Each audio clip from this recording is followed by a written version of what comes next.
This short film highlights aspects of the remarkable life of Professor Sir Fritz Caspari, who was born in March 1914 and passed away aged 96 in December 2010. Sir Fritz was elected as a Rhodes Scholar from Germany for 1933 and studied at St John's College, Oxford, at a time when tensions were building with the rise of the Nazi regime. Sir Fritz was a distinguished scholar of intellectual history with an interest in English humanism and the Renaissance. Strongly opposed to Hitler, with the help of fellow Rhodes Scholars, he spent the war years in the USA. On returning to Germany in 1954, he joined the Foreign Ministry and was actively involved in building post-war Anglo-German relations. In the 1970s, he served as German ambassador to Portugal, where he contributed to democratization after the Portuguese Revolution. Rhodes Scholarship was very valuable for me indeed, and had a great influence on my life too, and I probably wouldn't have survived without it. One of the earliest of my father's memories is seeing the German troops come home after the defeat, after the armistice in the First World War.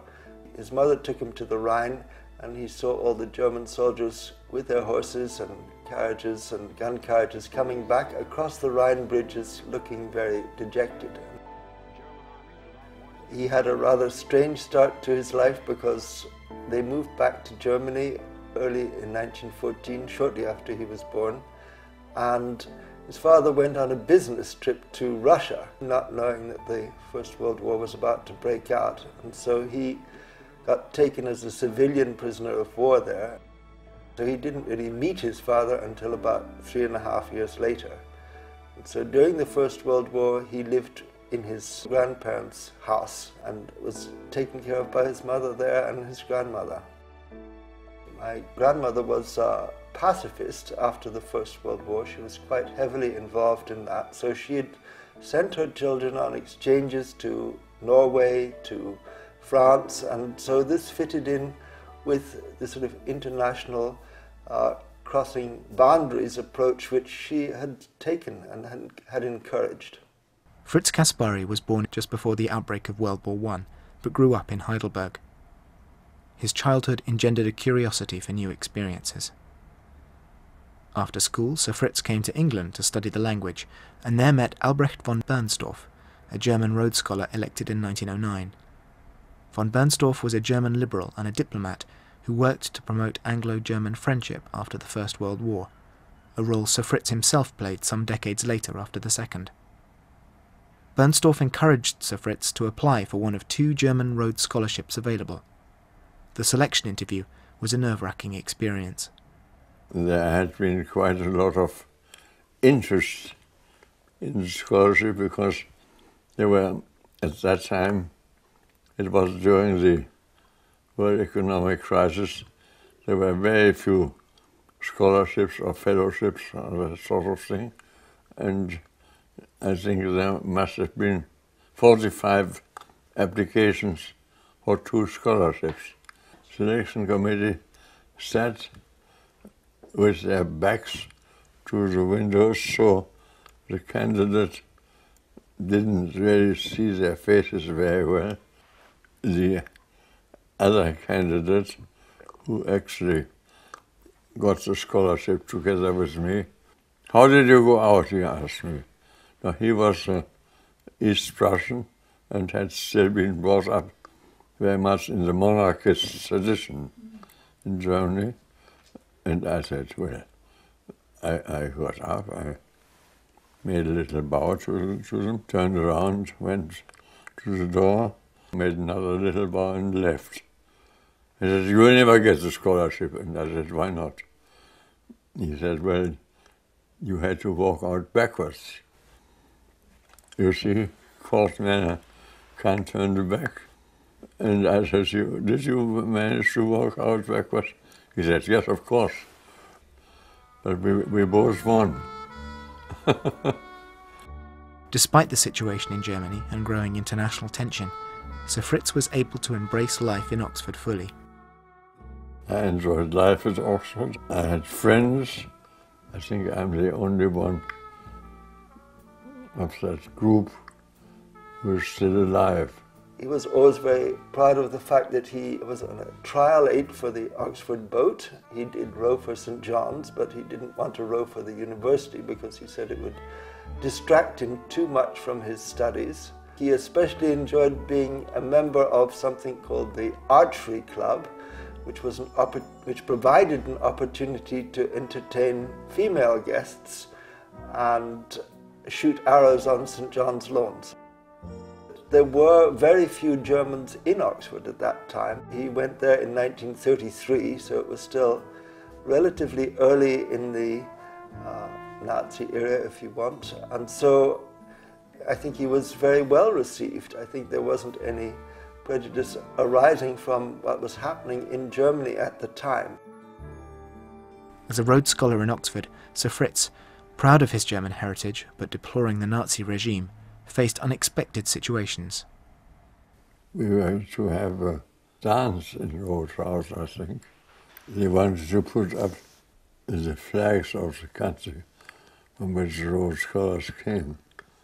And I thought, my God, they want to put up the swastika. Well, it was, you see, the swastika was the German flag. And I can't remember how we solved that, but I said, I don't want to see the swastika on these, on these walls. And she said, but what are we to do? It's your flag. There's something I said, yes, that's the trouble. He had a fairly strong understanding of what the Nazi regime was about fairly early on, because he'd read Mein Kampf, so he knew what their agenda was before 1933. And I was able to keep out of, partly due to the scholarship, to keep out of any association whatsoever with the Nazis, which was very unusual at the time. The Rhodes community became an extended family for Sir Fritz, and he was greatly supported by the warden of Rhodes House, C.K. Allen, and his wife, Dorothy Allen. I considered Allen more or less my temporary father at Oxford. He was a very good advisor, and I was obviously with the Nazis in Germany and so on. I was in a difficult position, and he was very helpful. My father's relationship to Rhodes House was very important to him during his time. I think it provided a base for him. I think it was quite difficult being outside Germany at that stage, and I think it was a very valuable support to him. I think he felt very much part of a community of Rhodes scholars. So one in particular, Bill Lee from Arkansas, became a very close friend, helped him find a job in the United States after he left university, and later on became the godparent to my sister. So I think those relationships were important to him. He maintained them throughout his life. In 1936, Sir Fritz completed his B.Litt thesis at Oxford on the influence of the Renaissance on the English conception of the state, and then spent a year teaching at Southwestern University in Memphis, Tennessee. He then returned to Germany to start his doctorate at the University of Hamburg. Although he was able to complete his doctorate, he was conscripted into the German army midway through his studies. He was in a mountain regiment near Munich for about 9 months. They actually would have liked to have tried to shoot Hitler at that time, but they didn't succeed, regrettably. Then he went back to the United States after his military service, and he tried to get his sister to come out to the United States. I think he was very disenchanted with, to put it mildly, with what was going on in Germany. He was very opposed to what was happening. I think he felt if he had stayed there, he would almost certainly have not survived. So he felt he had to get out of there.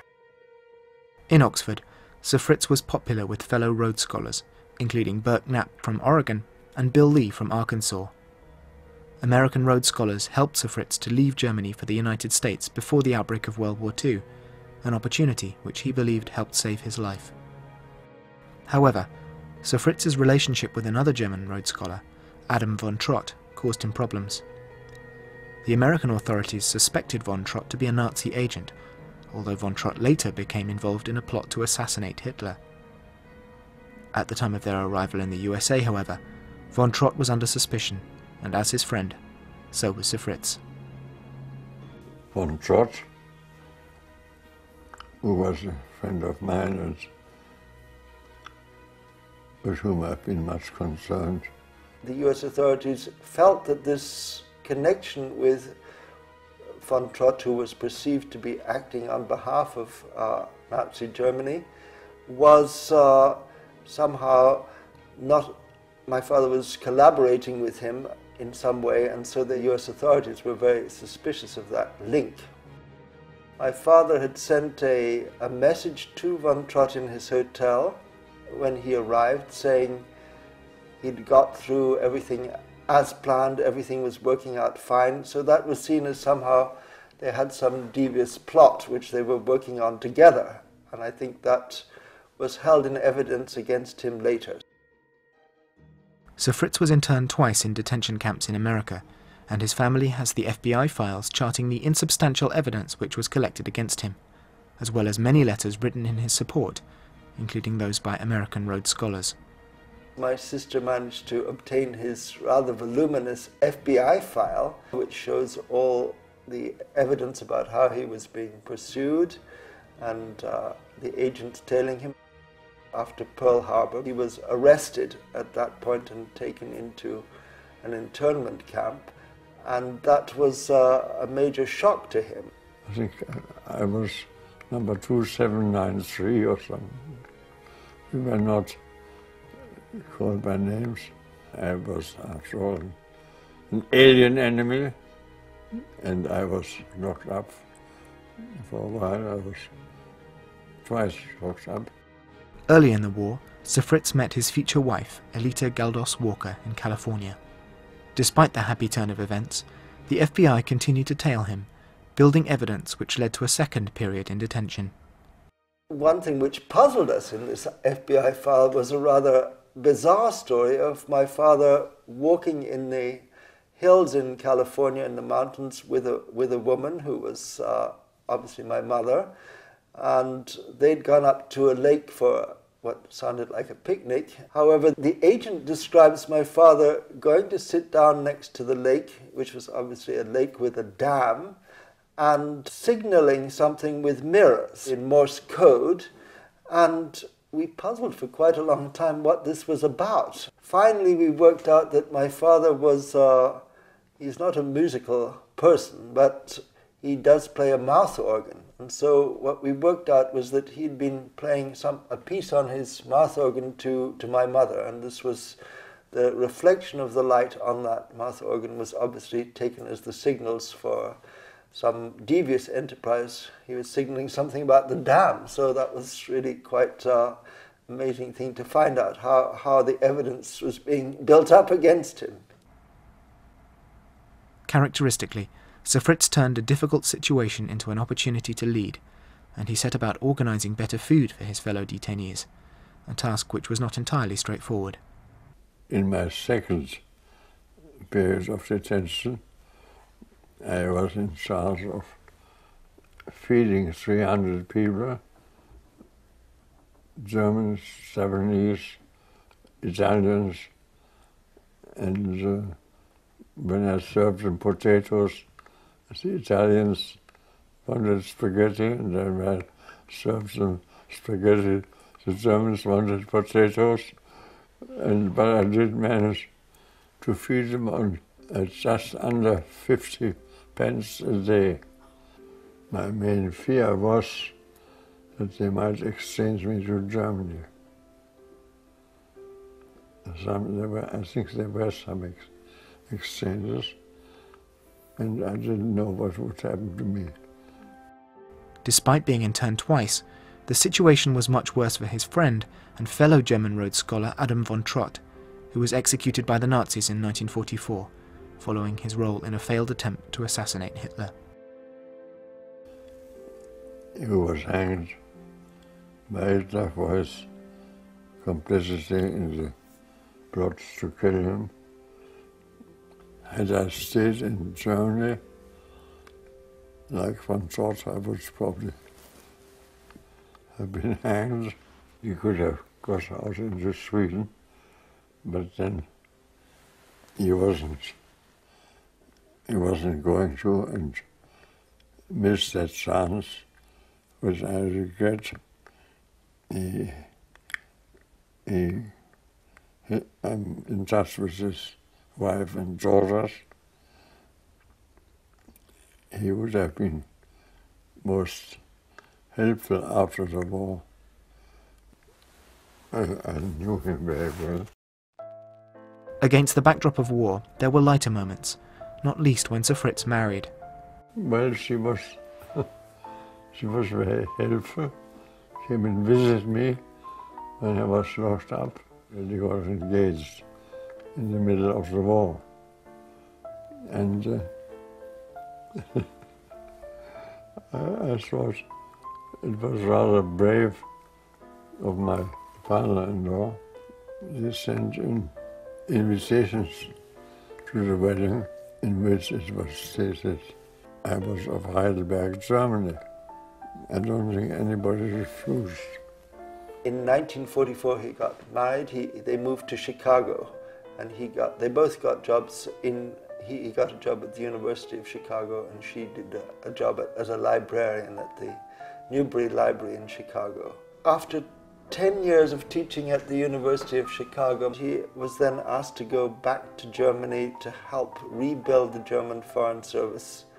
Germany moved from being under Allied power administration to becoming an independent state again. So as part of that process, they re-established the Foreign Service, and they wanted people who had a slightly less brown-tinged past, less Nazi past, to come and rejoin the service and build it up again. So he fitted that bill perfectly. Later on,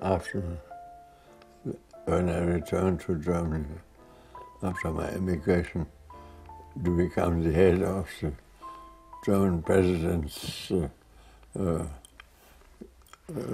office and his principal advisor on diplomatic relations with other countries.